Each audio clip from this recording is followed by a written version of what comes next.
יהודים וערבים אין ביניהם שפה משותפת, אין דיבור משותף. הם חיים במקום שלהם, הם חיים במקום שלהם.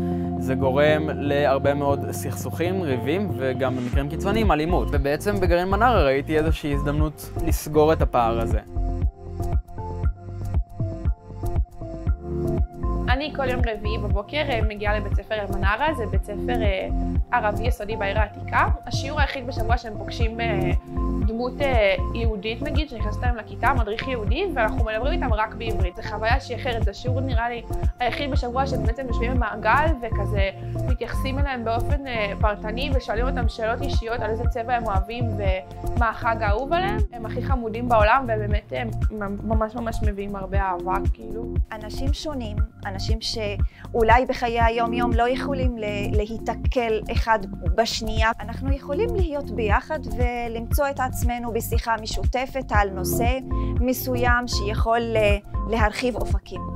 אז בעצם השינשינים שלנו לומדים ערבית מדוברת לאורך השנת שירות, כי הבנו שהשפה היא דבר מאוד חשוב. קודם כל היא הגשר למי שגם קצת שונה מאיתנו. בערים המעורבות הנושא של השפה הוא מאוד מאוד מורגש. אם אני שומע מישהו מדבר לא בדיוק את השפה שלי, אני יכול לחשוש, אני יכול לפחד אולי. הלמידה הזאת יש לה הרבה משמעות, גם אם אני לא לומד עכשיו שפה שוטף, אני לומד מילה פה, מילה שם, ואני יודע מה הנושא, על מה מדובר. אני גרה בעיר מעורבת ועובדת עם שתי האוכלוסיות, גם היהודית וגם הערבית. הפעילות בכן היא ממש גדולה ומעצימה בעיניי, והיא נותנת לחניכים גם את המקום להיות מי שהם, וגם מקום שיהיה מישהו שיראה אותם וילמד אותם דברים חדשים, ויכיר להם עולמות חדשים שהם לא הכירו. לחנך חניכים יהודים לקיום משותף. זה לא קל, והם גם באים עם הרבה מאוד דעות קדומות, שנובעות מזה שהם לא רואים הרבה מאוד ערבים בחיים שלהם, הם שומעים עליהם בעיקר בחדשות בהקשרים לא טובים. לחנך לקראת איזשהו עתיד שהוא יותר משותף, שהוא יותר ביחד.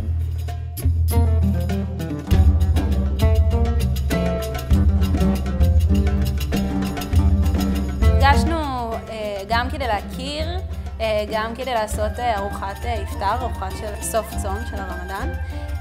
בעצם הם אירחו אותנו יפה והביאו לנו הרבה אוכל טעים. حكينا اليوم أكثر عن رمضان وعن عيد الفصح.